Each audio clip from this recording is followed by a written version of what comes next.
tuviéramos que definir la supervivencia humana desde un punto de vista desgarrador y frío, estaríamos hablando de Montacerdos de Cromwell Jara. Muy buenos días, estimado docente, muy buenos días, estimados compañeros. Mi nombre es Anaí Cuya y a continuación con el equipo número 2, José Baquijano Carrillo, vamos a hablar sobre la obra Montacerdos de Cromwell Jara. Pero ¿qué sería de esta exposición si no hablamos un poquito del mismo autor? Ya que es importante porque él se encarga. Toma de inspiración sus vivencias para poder escribir la obra. Entonces, a continuación vamos a hablar de eso. Para empezar, el autor nace un 26 de julio del año 1949 en el departamento de Piura. Sin embargo, a los 6 años se establece en el asentamiento humano Mariscal Castilla, en el distrito del Rímac. Este literato, ¿no?, de la Universidad Nacional Mayor de San Marcos publica años después, en el año 1981, la obra Montacerdos. ¿Junto con quién? Junto con la editorial Lluvia Editores.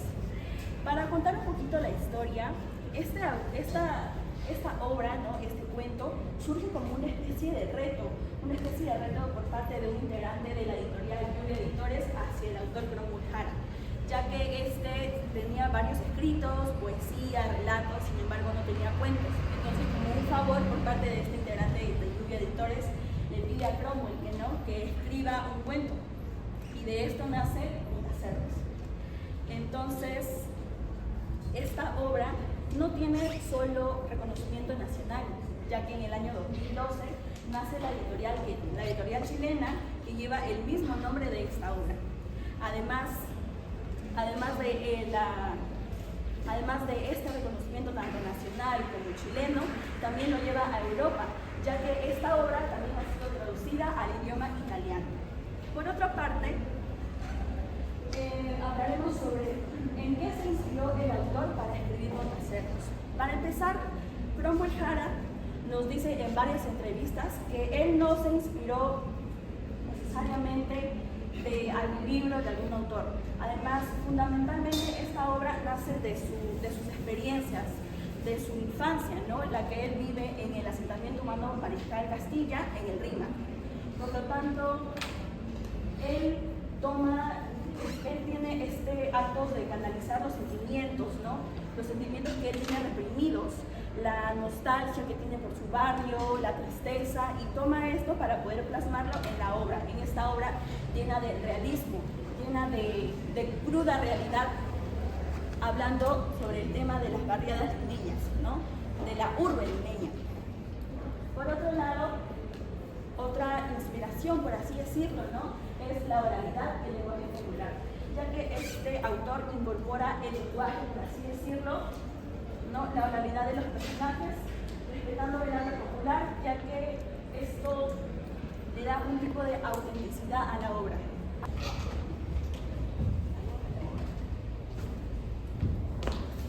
Buenos días, profesor Luque y compañeros. Mi nombre es Fernando Anthony Todolino Vidal y voy a exponer sobre los temas de la obra Montacerdos de Cromwell Jara Jiménez. Como tema principal está la pobreza y la marginación social.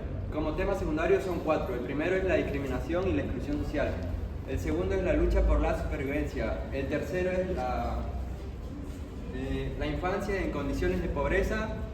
Y el último, el cuarto, es el amor y el sacrificio familiar. Sobre los temas de la obra Montacerdos, los autores Fernández, Alain, Paita y Jiménez 2024 dicen: la trama es un reflejo desgarrador de la desigualdad social y la falta de compasión que dejan cicatrices imborrables en aquellos que luchan contra las dificultades de la pobreza y de la marginalidad, en la página 49. Esto es, la historia presenta una dura representación de la desigualdad social y de la indiferencia humana, cuyas consecuencias dejan profundas huellas en quienes enfrentan diariamente las dificultades de la pobreza y la exclusión. Asimismo, coincidimos con los autores de esta tesis porque la obra refleja de manera impactante la desigualdad social y la falta de sensibilidad hacia las personas más vulnerables, mostrando las profundas secuelas que estas condiciones generan. Por lo tanto, recomendamos fortalecer la solidaridad, la empatía y la igualdad de oportunidades en la sociedad, así como promover acciones que reduzcan la pobreza y la exclusión social para construir una sociedad más justa e inclusiva. Eso es todo, gracias.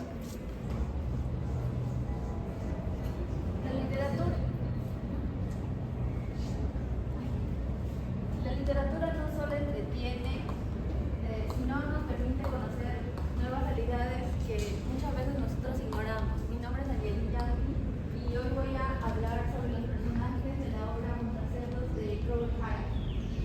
Desde la entrevista, desde el dolor y la experiencia, Robert explica que los personajes los creó desde recuerdos y personas reales que conoció en su infancia. Él escribe esta obra precisamente desde su experiencia propia, ya que los personajes transmiten sentimientos, emociones muy profundas, sentimentales, honestas y puras. También refleja la realidad del mundo donde ellos se desenvuelven, donde es un lugar muy pobre y lejano, que carecen de recursos, de salud, económicos y de bienestar.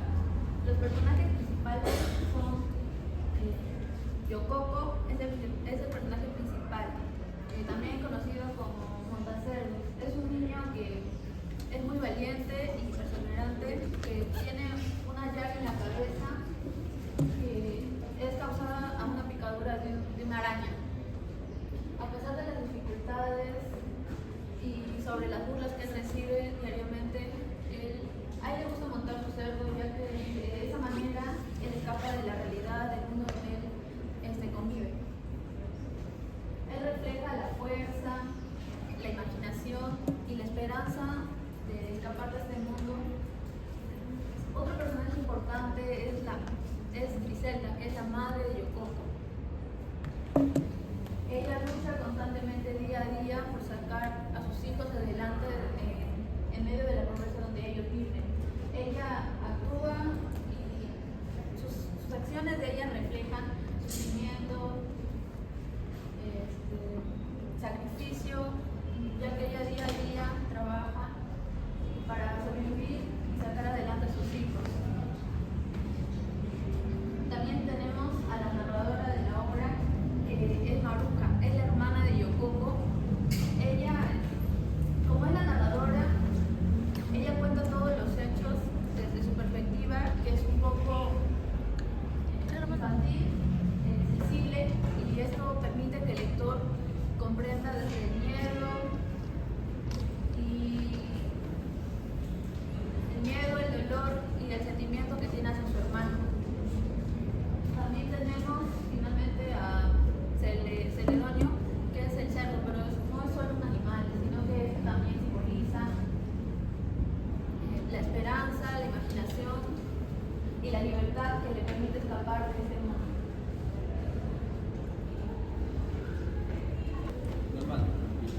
Mi nombre es Antonio Pereira y yo voy a hablarles sobre el lenguaje en la obra. En el cuento Montacerdos hay varios niveles de lenguaje.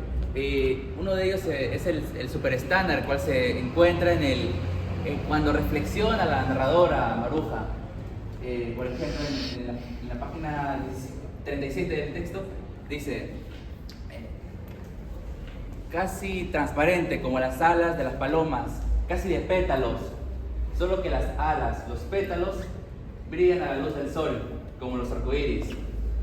También encontramos un lenguaje estándar, pero específicamente coloquial, por ejemplo, en el siguiente fragmento que les diré, que es: esto no es un zoológico. Primero tienes que hacernos un oficio, botar ese cerdo, largarte de aquí y esperar. Página 19 del texto.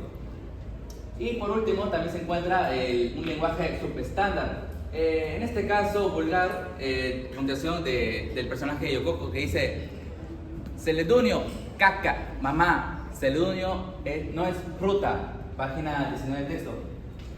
Y esta obra está predominantemente escrita bajo un lenguaje subestándar popular. Pues como nos explica López 2012, nos dice: de las intervenciones de Maruja apreciamos frecuentes discordancias de género y número, típicas del castellano andino. Poco a poco Maruja se va dando cuenta que el quechua pertenece al mundo andino y que el castellano tiene mayor valor, prestigio social. Página 39 y 41 del texto de López. Esto no quiere decir que Maruja desarrolla mejor el castellano, porque entiende que es mejor visto hablar el castellano aunque tenga claros rasgos andinos. Y no lo añadí en el ensayo, pero lo encontré después. Es un extracto, una entrevista de 2 segundos de Cromwell Jara, realizada por un Macerotti, creo que se llama, integrante de la PUC, en el año 83, en el cual Cromwell Jara responde: para mí el lenguaje griego tiene también tonos poéticos. ¿Por qué remarco esta cita? Porque si bien cuando yo mencioné que Maruja tiene un lenguaje super estándar al reflexionar, no se puede visualizar como un tecnicismo, palabras complejas, complicadas de entender, o una sintaxis con muchas complejidades literarias, ¿no? Es bastante simple, pero como dice Cromwell, no necesita ser complejo o hablar de cosas muy extravagantes. También puede incluirse poesía en la trivialidad. Y como es poesía, también se puede encontrar super estándar. Gracias.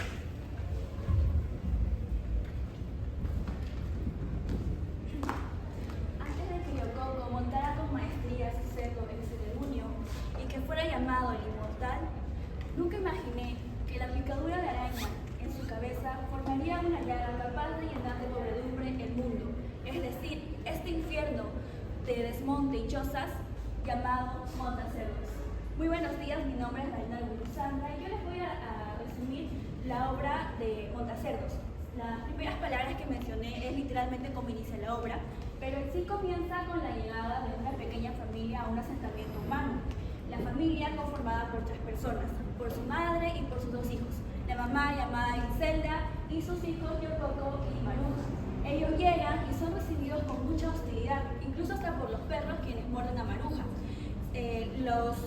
Las personas del lugar los reciben así y les dicen locos, ya que ellos comían para poder sobrevivir ratas, incluso llegaron hasta comer cucarachas.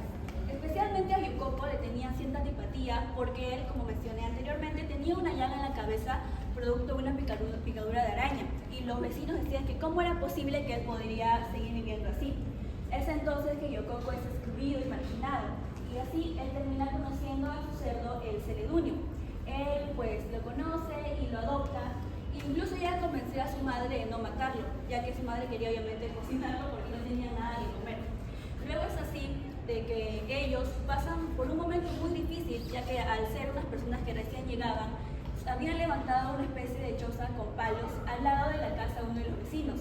Y este vecino ya les había dicho varias veces que tenían que irse porque estaban invadiendo su propiedad, pero ellos obviamente no podían hacerlo ya que no tenían otro lugar a donde ir. Es entonces que este vecino termina incendiando su casa y ellos quedan ya totalmente en la calle. Al quedar en la calle es que Yococo empieza a enfermar por la llaga en su cabeza. Su llaga empieza a abrirse, a infectarse y empieza a fiebrarse. Es entonces que su madre y su hermana Maruja tratan de hacer lo posible para que él pueda estar mejor, buscando basura para vender, para poder comprar los medicamentos. Pero nada de esto funciona y Yococo está al borde de la muerte. Él hubiera muerto si no fuera por la ayuda de la jefa del club de madres, que era un lugar a donde acudía la mamá de Yococo y Maruja para conseguir a veces leche para sus hijos. Ella les da un lugar en su casa y aunque fuera pequeño, para ellos obviamente era como un palacio.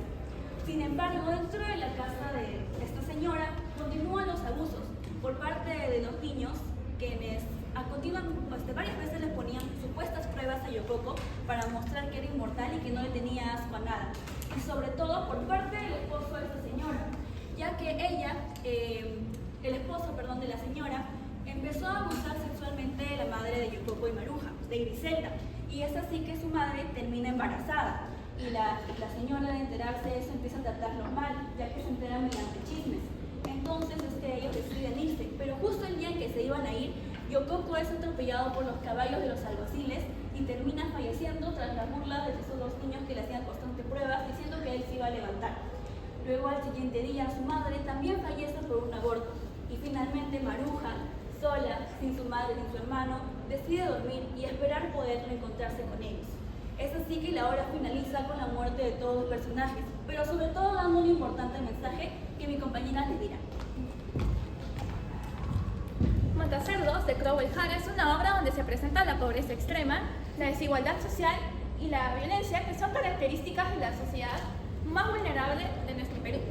Buenos días, profesor. Mi nombre es Micaela Alcalá y les voy a hablar sobre el comentario crítico.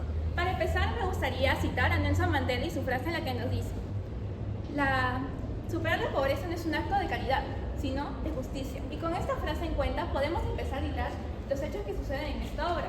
Por ejemplo, la pobreza representada no es solo una condición económica, sino que va mucho más allá y es una representación cruda y realista de la sociedad en la que vivimos y las desigualdades por las que pasamos. Además, a través de los personajes se nos muestra la miseria y cómo esta no solo puede intervenir en lo que son las facilidades económicas, sino que también intervienen en las oportunidades de desarrollo y en la forma en la que cómo estos personajes ven el mundo que los rodea. Además, esta obra no solo se puede considerar una denuncia social, sino que también se presenta la desigualdad social y cómo esta a veces nos evita que avancemos. Sin embargo, considero que la parte más importante de esta obra no solo está en cómo se retratan los personajes, sino cómo también se demuestra que a través de ellos puede existir la resiliencia y las ganas de salir adelante, además de establecer vínculos de apoyo con quienes comparten una situación muy similar. Por ello, me gustaría citar a Bergamo Guapeche 2005 que nos dice: Montacerdos es un texto donde se da testimonio de la violencia extrema de estas circunstancias, pero al mismo tiempo también se nos muestra la figuración metafórica de la afiliación filial y comunitaria que puede surgir en territorios devastados por la miseria. Eso quiere decir que a pesar del abandono y la desigualdad, pueden surgir sentimientos como la solidaridad, la esperanza y el apoyo mutuo. Esto quiere decir que la obra en sí no se puede reducir a una denuncia social, sino que va mucho más allá y nos invita a reflexionar sobre cómo somos nosotros como personas y qué hacemos para poder generar mayores oportunidades a estos personajes. Al mismo tiempo me gustaría citar a Eduardo Galeano que nos dice: la caridad es humillante, pues es vertical y no tiene sentido. En cambio, la solidaridad es horizontal y se hace desde el respeto mutuo. Eso quiere decir que la mayor tragedia de esta obra no es solo la pobreza, sino que también la indiferencia que tenemos como sociedad ante este tipo de personajes. Por ello, compañeros, les invito a reflexionar si nuestra indiferencia nos hace parte de esta sociedad que excluye a estos tipos de personajes o nos salva de todo tipo de culpa. Gracias.